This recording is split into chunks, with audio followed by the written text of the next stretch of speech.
When we invest in clean energy and electric vehicles and reduce population, more of our children can breathe clean air and drink clean water. Yay! And the crowd went wild. They cheered. They thought it was wonderful. If we reduce the population, our children will breathe more freely and more easily, because problem is too many human beings. We got too many people here. And the left is here. So that won't last for long. Let them have their way. Just ask the commies in China. China. Well, happy Monday morning to you and welcome. I hope that you had a splendid weekend. Splendid? Who uses the word splendid? Nobody, that's who. We had a great weekend ourselves. A lot of stuff going on in our lives right now. Good stuff. Keeping us busy. And boy, oh boy, I'm telling you, the fun never stops with these wacky Democrats. There's Kamala Harris. She is definitely not the sharpest bulb in the constellation, is she? No, she is not. Remember she had those kids that they flew in from California and they auditioned them like they were going to be doing a sitcom, and then they were on the vice president's porch, the porch of the vice president's residence, and she was telling them how they're going to see the craters on the moon with their own eyes. And ooh, and they're all actors because they hired them as actors, and they're all oohing and ahhing. And that was fine, because when you're a Democrat, all that is just fine. You can hire actor children. Stay away from the children. Stop sniffing them, Joe Biden. And creepy boy and Kamala with that whole fake staged event with the children about seeing the craters on the moon. Wasn't that amusing? That was great. Well, they just keep on coming. She said we're going to fight pollution, reduce the population. Now, the media jumped in to defend her and said, no. What she meant to say was when we reduce pollution. Well, yeah, sure, by reducing the population. Speaking of reducing the population, in Canada, you see Canada? First of all, we got the sky in Washington, D.C. is filled with smoke again. Because, as it turns out, it's not the Canadian forest fires. It's that they're all smoking dope in Canada. They're constantly smoking dope. They just smoke so much dope that now the cloud of smoke is hazing up Washington, D.C. and New York City. You walk outside, you get a little bit of a buzz. You get a little buzz just walking around because damn Canadians. But these Canadians, they've got a solution for overpopulation because the Democrats, they don't like people. They're the left, really. They're not liberals. They're the left, and the left doesn't like people. That's why they kill so many people. The commies, and just in China alone, have killed 50 million to 75 million of their own people. Oh, speaking of which, the front page of the style section of the Washington Post today is a lengthy attack piece on the North Korean woman that escaped North Korea, defected to the West, and now she's here, and she's on our side, and she's telling the truth about North Korea. So naturally, a front page, above the fold, big picture, everything, attacking the North Korean woman that fled communism in North Korea. Because, the Democrats, they're not on our side. They're not on our side. But back to Canada for a minute, because they got a solution for overpopulation. And here it is. Kill people. See, that's their solution. In Canada, where they banned the death penalty for mass murderers in 1998. 1998, they banned it. Oh, we couldn't possibly do that. That's cruel and unusual, or whatever the Canadian version of cruel and unusual is, right? Cruel and unusual. They just got to add the Great White North thing. And then they talk about, so they banned the death penalty in Canada in 1998. So you can murder 15 people. You can be a serial killer like that Democrat architect in New York that they arrested the other day. And in Canada, you can't get the death penalty. But now, here's the headline.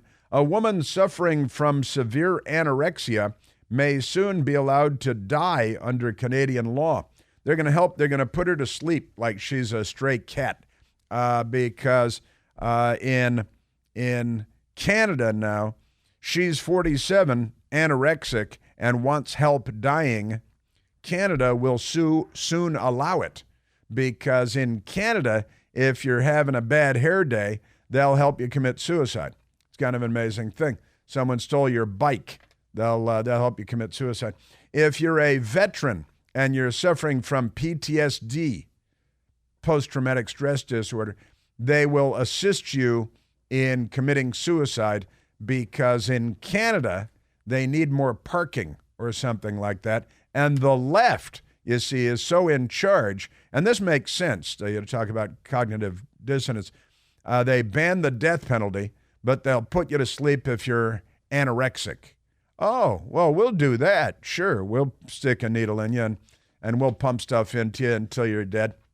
And we'll take your vitals and make sure that you're not coming back, because we're Canada, see? And this is what happens when the left takes over, the lefties. And they got that guy, Justin Trudeau. He's bragging the other day about what he did to the truckers, to the truckers, because really the left is fascist. I don't know if you're aware of this, but it's pretty much the thing. You know, Adolf Hitler's party was the National Socialist German Workers' Party. We know they're national. We know they're German. It's a socialist workers' party, okay? That's the thing about them. And Benito Mussolini said that fascism is a merger of state and corporate power. And if you look at the left here and elsewhere, that's what we got going on all over the place. And because, you know, the weather, they think the weather is nutty, so they're in favor of snuffing out the population. This all springs from Kamala Harris saying, we're talking about the weather. We need to reduce the population. Maybe it was a Freudian slip, but if it was a Freudian slip, it was like so many Freudian slips, a very telling Freudian slip. It's kind of the whole thing with Freudian slips, is usually they're telling. So I'll get into this Canadian genocide. It's why are they committing genocide in Canada against people with eating disorders? That seems rather out of order, doesn't it? I think so, but that's me. Certainly, we've all probably known people who have had eating disorders, various eating disorders, anorexia nervosa, bulimia. Are there any others? Those are the two main ones, I think. And now in Canada, oh, you got that? Oh, yeah, we'll put you down. We'll put you out of your misery, and out of our misery, too. They probably make them pay for it, right? Like in communist China, where when they execute you for crimes, they make your family pay for the bullet, because they execute you, they shoot you with a rifle, and a communist rifle. And then they, like the one that was used to shoot Congressman Steve Scalise and stuff, right? That's because that's what the Democrats. All right, let's get on with other stuff here, because there's a lot to get to. Joe Biden is redefining presidential campaign frugality, is the glowing headline in Politico. Turns out he doesn't actually have a presidential campaign. He hired the granddaughter of Cesar Chavez to be the head of his presidential campaign, and they have her and 3 other people, and that's the presidential campaign. But they've raised more money than anybody because, I'm guessing it came from, Iran and China and Bulgaria and where was it? Romania and Ukraine and did I mention China? Because he's raising lots of money. He's a complete disaster, and America needs to get rid of him. The Democrat Party needs to get rid of him because enough is enough, all right? So Joe Biden, and he's got raised more money than anybody last quarter, and he's got 4 people. His complete presidential campaign is 4 people, and they have no office, much less offices. They have no office, so they're running out of the White House, which I think might be a violation of the Hatch Act, which they were really concerned about last week, but not so much this week.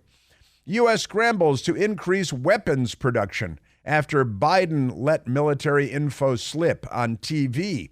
Remember Joe Biden? He said, oh, yeah, we're practically out of 155 millimeter artillery shells, so we're going to give Ukraine cluster munitions because I'm Cluster Joe. Cluster Bomb Biden. There he is. From the Blewett family. He comes from a long line of Blewetts, doesn't he? U.S. scrambles to increase weapons production. And by the way, it's going to take at least 4 to 7 years to get us back online because Joe Biden, boy, I'm telling you that those millions of dollars that the Ukrainians sent to the Biden family really paying off for Ukraine, big time.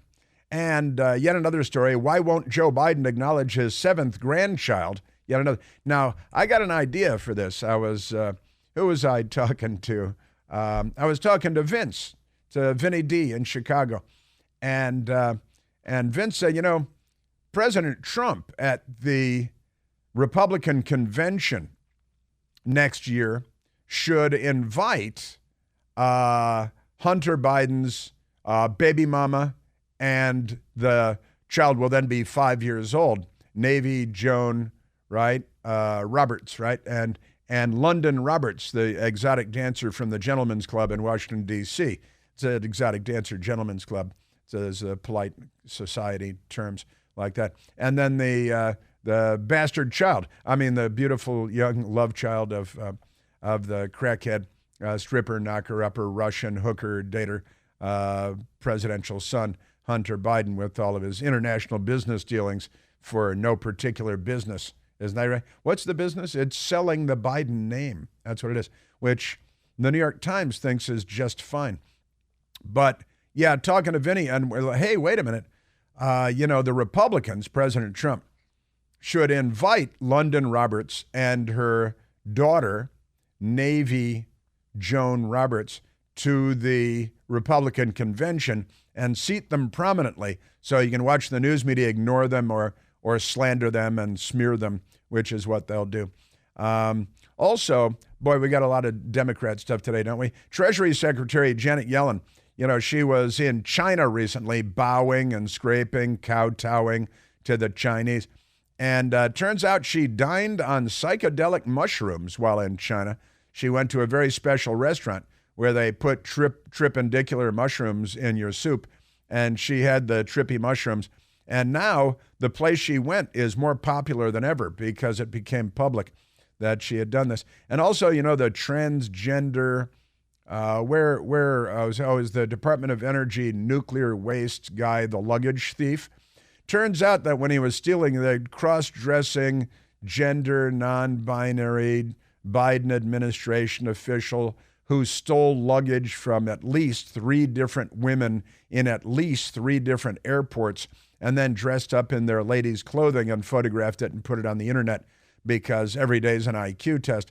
Well, it turns out he was actually flying on government business on, was it top secret government business? When he was flying around stealing luggage, he was on government business flying at taxpayer expense. I've got an update for you on that.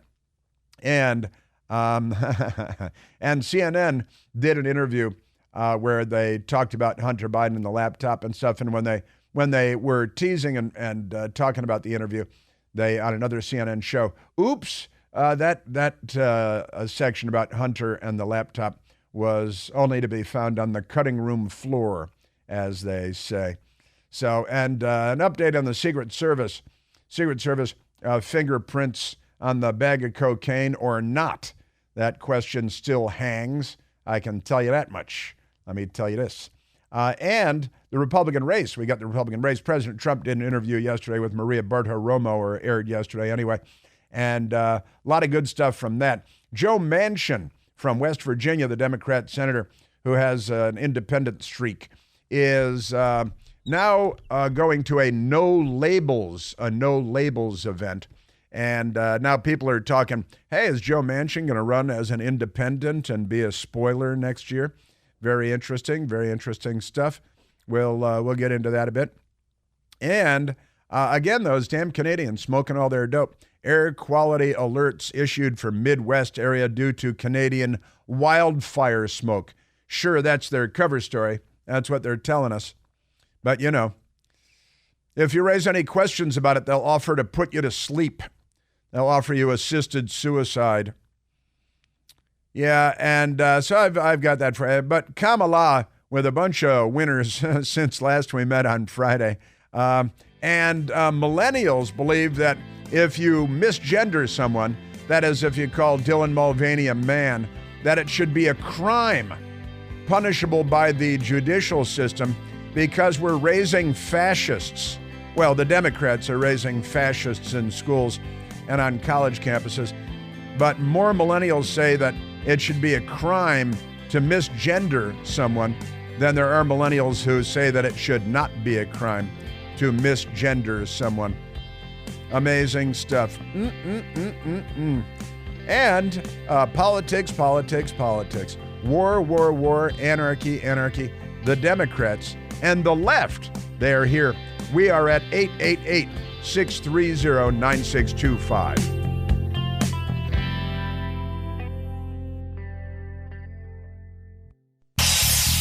Hey, Chris here with some exciting news. Now you can listen to me live on the WMAL app. Doesn't matter if you're in your car, in the office, on the go. The WMAL app delivers crystal clear around-the-clock news coverage anywhere with cell service or Wi-Fi. So don't miss a second of your favorite shows. Download the WMAL app today on the Apple App Store or at Google Play Store.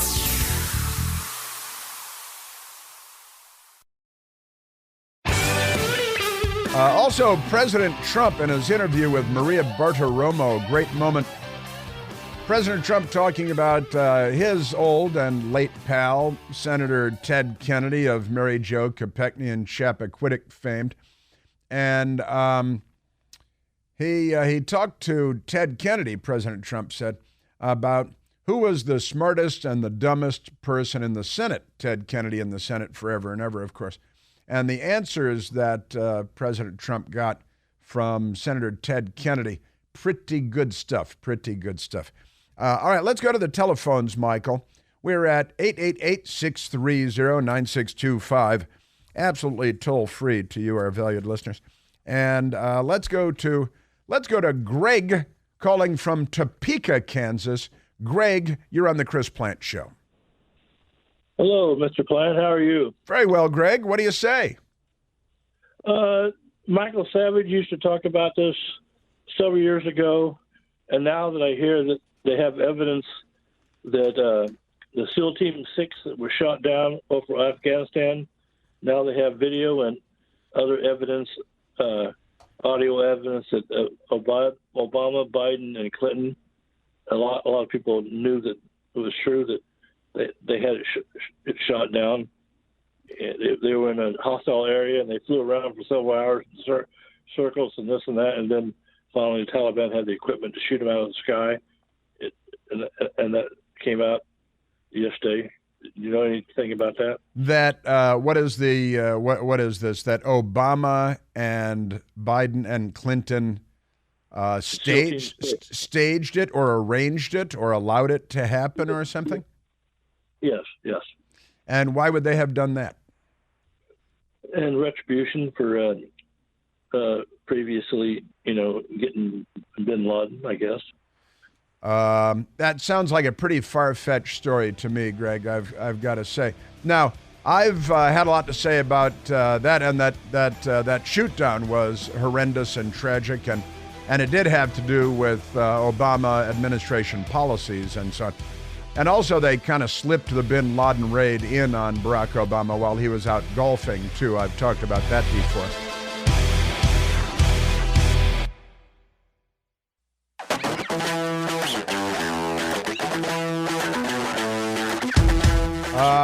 Yes, President Trump yesterday. Interview with Maria Bartiromo on the Fox Business and Fox News channel. And it was some pretty good stuff because, he's always fun. And she does a great interview, I've got to say. She really does. And yesterday, they covered the waterfront because Maria asked about politics, asked about cocaine at the White House, asked about all kinds of good stuff. And I want to share some of it with you because chances are you didn't catch all of it. And a couple of thoughts on the engagement as well. And wonderful callers on the line too. Let's go to President Trump from Maria Bartiromo yesterday. Maria Bartiromo asked about attending the Republican party presidential debates, which President Trump has suggested he may not have any interest in doing. And yesterday he was asked about it, and he explained. Ronald Reagan didn't do it, and a lot of other people didn't do it. When you have a big lead, you don't do it. And we have a lead of 50 and 60 points in some cases, and some of these people are at zero. Ron DeSantis, as I call him, or DeSanctimonious, is down to, he's in the teens now. He's in the teens now, and in some polls. And in some polls, he's in the low 20s. And President Trump is dominant in the polls, no doubt about it. And he said President Reagan didn't debate, the Lilliputians when, and also it's, he's running for re-election, interestingly. Not since Grover Cleveland have we had a president serve 2 non-consecutive terms, but it worked out well for Grover Cleveland. In fact, they named a neighborhood in Washington, D.C. after him, Cleveland Park, named for Grover Cleveland. But he said when you have a big lead, you don't do it. And a lot of people are at zero. DeSantis, DeSanctimonious, he's in the teens. Come on. What I got to even stand on the same stage with him, President Trump? It's actually not fair. Why would you let somebody that's at zero or at 1 or 2 or 3, be popping you with questions? Exactly. You got, come on. You got 3% in the polls, and there you're on stage. And I can see President Trump makes perfect sense. And Maria Bartiromo wanted to know more. Do you see any risk that if you don't show up, Ron DeSantis has a good night and it cuts into your lead? Or somebody else has a good night and cuts into his lead, because that's what's happening. He's going down, and a couple of them are going up. I think Vivek has done a very good job, frankly. I think some others have done a good job. So I haven't really made up my mind. I really made up my mind. No, that's the right play. It's the right call for President Trump right now. And I gotta tell you, I think he is a freight train right now, President Trump, and I think the Democrats are a disaster right now, even with all their media support and their media allies and so on. But I think President Trump's right about that. Does he have to go and stand on the debate stage with people who are getting almost nothing in the polls? Honestly, if I were advising him, I'd probably say no. Why would you? Just go and be yourself. And Vivek, I've been lectured on Vivek Ramaswamy, right? Vivek. It's Vivek, I'm told, like bake a cake. See, not Viv. I've been saying Vivek because but it's Vivek. I'm told reliably by friends of his, like bake a cake. I was told like cake, and I said like bake a cake. They said, yeah, like bake a cake. So Vivek, bake a cake, Ramaswamy. Ramaswamy's easy to say. Who was somebody who was having trouble with that? Ramaswamy, but never mind. You know what? It's all caked into the bake. It is all caked into the bake. The morning joke. There he is. Mo Yarborough. It's all caked into the bake. It has been caked in the bakes of the history books, and wondering why's he there? Yeah. His third wife tried to correct him there. His semi-inflatable flotation device of a third wife, Mika, tried to correct him. It's not caked into the bake twice, dimwit. Not easy being wrong about everything you say, but Joe gives his best effort there. All right, now let's get to President Trump talking about cocaine at the White House, because the cocaine at the White House, big deal. Now here's the Newsweek magazine. They still produce a magazine of any kind. They've got the headline about the Fox News Maria Bartiromo interview with Trump. Here's the headline. Fox News host Maria Bartiromo tells Trump he failed to, quote, drain the swamp. Now, notice that the word failed is not in quotation marks. Just drain the swamp is in quotation marks. That's all. Because there are 10,000 ways to lie in the naked city, and Newsweek just demonstrated one of them. And I just put quotation marks around the couple of words that you want to emphasize, and never mind. And again in the article, they just have drain the swamp and draining the swamp in quotation marks. It's pretty amazing and pretty appalling. but that's your news media. They're a Democrat Party front group. Newsweek is, and more broadly, the news media is. All right, let's go to President Trump on cocaine in the Biden White House, where they also found reefer a couple of times. I was talking to some Gen Xer recently, and I used the word reefer, and he thought it was very funny. Reefer, nobody says reefer anymore. Say, yeah, well, look at all the smoke coming down from Canada. That's a lot of reefer up there. And I'm telling you, whole northeastern United States is getting contact high, getting stoned free of charge because of the Canada smoke coming down. It's like your next door neighbor, smoking. This happened in my building very recently, as a matter of fact. Young guy, like college-age guy, came to live in the building that I live in, Washington, D.C. Now, he's living with his mother. His mother lives in the building. And the college-age guy is out on the balcony every day, all day, every day, apparently, according to what I hear. I'm usually at work. He's not, because he's stoned, Then I got high. I was going to clean my room. Then I got high, right? And this guy in my building, smoking dope all day long. And the upstairs neighbor's like, dude, we got to leave all our windows closed because we're up here getting stoned like you're Canada and we're the United States. What's going on with you? And he's like, dude, it's legal to smoke in D.C. in your home. So you can't make me stop, dude, right? And then the neighbors went to his mother, who actually owns the place, and talked to him. So now he goes out into the parking lot and smokes dope. That's a compromise. So it's an American compromise. But it does remind me of Canada and the United States, all their smoke coming down here. All right, back to President Trump on the cocaine in the White House. And they found pot twice last year on the White House grounds as well, which is tricky because while it's legal in Washington, D.C., it's not legal on federal property because it's Washington and it's a strange place for a whole lot of reasons. But here's President Trump. He's not buying the official story that was put out by the Biden White House through their agents in the New York Times and the Washington Post. I've gotten to know the Secret Service really well, okay? And I can't speak more highly of people. These are incredible people. And I believe that they know everything. I believe that they know everything.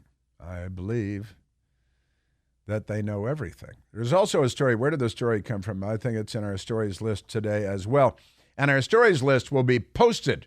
So because we have a stories list every day, it's pages long today. I guess it's only 3 pages long today. And we have stories that we've pulled together over the weekend. And we post our stories list on the Facebook, right? And on the Twitter, Instagram, I believe. And so we got that stuff going. But the it's Soldier of Fortune magazine, isn't that right? Breitbart has a story on it. Report contradicts Secret Service claim of no fingerprints on White House cocaine baggie. So officials at the White House who brought cocaine into the White House and have confirmed that finding via fingerprint analysis, according to a report which contradicts a statement released by the Secret Service. Now, the source for this is Soldier of Fortune magazine. Now, you can't necessarily rule it out, though, because the New York Times and the Washington Post aren't doing any reporting at all. And somebody at Soldier of Fortune or a source talking to Soldier of Fortune may know someone, military office, the White House, Secret Service, Uniform Division, or Plainclothes Division. It could be a White House staffer. You never know. But a security source told Soldier of Fortune magazine, we know who handled it. We've known since last week. Okay? So there it is. That's the end of the quote. There, according to the report, which Breitbart News has not independently verified, 2 sources disclosed the name of the person who is believed to have handled the cocaine, but the magazine is withholding the name pending official confirmation. So it is hard to believe, isn't it? Oh, we don't have any cameras there. No, in the West Wing of the White House, why would there be any cameras there? We saw how many cameras there were at the Capitol, right, a while back. And in the White House, no cameras there. And oh, we sent it out to the FBI's crack lab to look for fingerprints or DNA. All the White House staff people have submitted their fingerprints in the past, part of their security clearance process and all of that. But the report alleged that the second test by the FBI brought back a hit on fingerprints, okay? And then they have all the staffers' fingerprints on file, and a lot of our fingerprints on file, too, for a variety of reasons. And, of course, they can identify the person. And then to say, well, we're declaring an end to the investigation. We're done. We're not going to talk about this anymore. A lot of hooey. President Trump is not buying it, and he told that to Maria Bartiromo. I don't think it's possible for bags of cocaine to be left in a certain area by the Situation Room. I'm not talking about, 5 blocks away. The Situation Room, where you decide on war, where you decide on nuclear. Yeah, nuclear stuff. It's the Situation Room. It's, it's the big board, like in Dr. Strangelove. It's not really. That's a different place. But, it's the modern equivalent of that, essentially. Can't let them in here. They'll see the big board. All right. And somebody brought the coke in. And also, I mentioned this last week, they have these lockers there where if you're a White House senior staffer, you bring your friend in, let's just say it's Michael Piercy. It's Michael Piercy, and a senior White House staffer brings Michael Piercy into the White House. They come in through that entrance, and there are lockers, and they say, well, you got to leave your cell phone here so you're not making videos and taking pictures around the White House. We're going by the Situation Room and stuff. You can't be taking pictures. So they ask you to put your phone and, maybe a thing or two more in your iWatch or something, in the locker here. And it's a locker, like at used to have at train stations, don't anymore because of radical Islamic terrorists and the jihad and blowing stuff up and everything. But you get a key, and then you put the key in your pocket and you come back to your locker later. Well, the key is missing. The key is missing. According to multiple news reports. Can't be found. They don't know where the key is. If they found that, maybe they'd find fingerprints. And, I don't believe they didn't find anything. I honestly don't believe the official story because I think there are holes in the official story that don't add up, that don't make sense about cameras not being where visitors are coming in and locking stuff up in lockers. Come on, really? And next to the Situation Room, and there's a fairly small window when the cocaine was dropped and when it was discovered because it's one of the most heavily policed corridors on the planet Earth and locations on the planet Earth. But never mind that. Now, this is my favorite part of the President Trump-Maria Bartiromo interview yesterday, talking about Ted Kennedy when he was in the Senate and was a friend of then Citizen Trump. Ted Kennedy told me he was a friend of mine, believe it or not, different sides of the aisle, but he was a friend of mine. He liked me, I liked him. I did him a big favor one time that helped him a lot on something, and he always liked me. And he said to me a long time ago, I was saying, who's the smartest senator? And I won't tell you the answer because I don't particularly like the guy. He said, who's the dumbest? I said, probably Joe. This is Ted Kennedy. He knew them all. I said, what do you mean, Joe? Who's Joe? Joe Biden. He's the dumbest. Wait a minute. Joe Biden, Ted Kennedy? Mary Jo Kopechne, Ted Kennedy, who worked in the Senate forever and ever, said that Joe Biden was the dumbest colleague that he had in the Senate? Ted Kennedy said Joe Biden was the dumbest senator. Years ago, that's right. He said he was the dumbest. I said, who's the dumbest? He said, probably Joe. He said he's hale and hearty and well-met personality. But you go to policy or you go to taxes or anything that's complicated, he doesn't have a clue. This is stuff that he told me years ago. Who would have thought this guy was going to become president?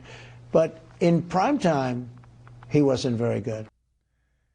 The dumbest member of the Senate, according to the guy who left Mary Jo Kopechne upside down in the car and then went to brunch, and a couple days later got a neck brace.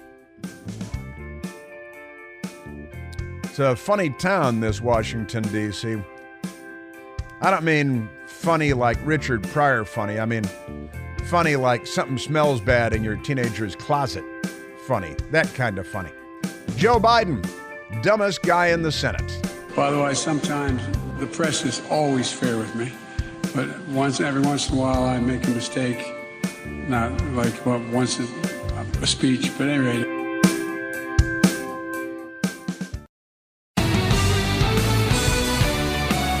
All right, let's go back to the telephones and talk to the nice people.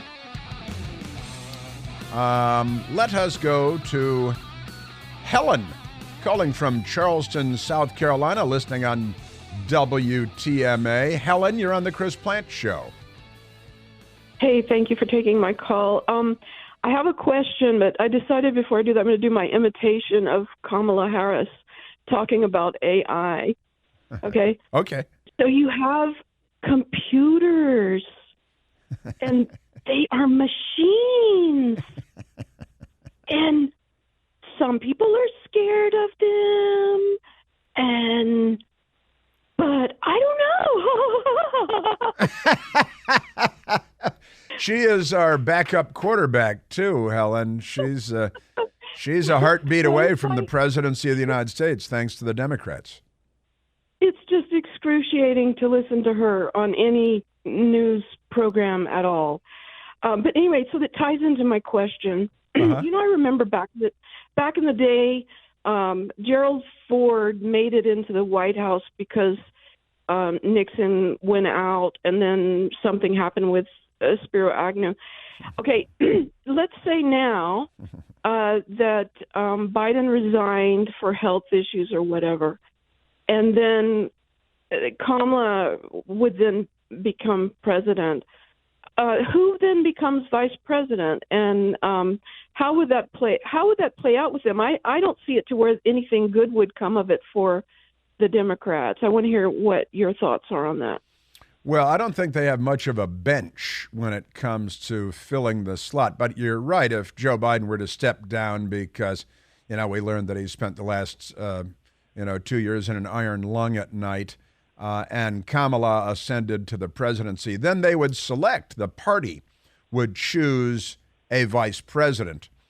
Just as, and you mentioned Richard Nixon, Spiro Agnew was forced to resign because he had legal issues having to do with taxes and bribery and other things. And when he resigned, then Richard Nixon selected Gerald Ford, who was a member of the House of Representatives. And I'm going to guess that I don't remember, but I think you have to be approved by the Senate to become the vice president. But the president and the party would pick a replacement for Kamala if she were to ascend to the presidency. Then Richard Nixon resigned and Gerald Ford became the president.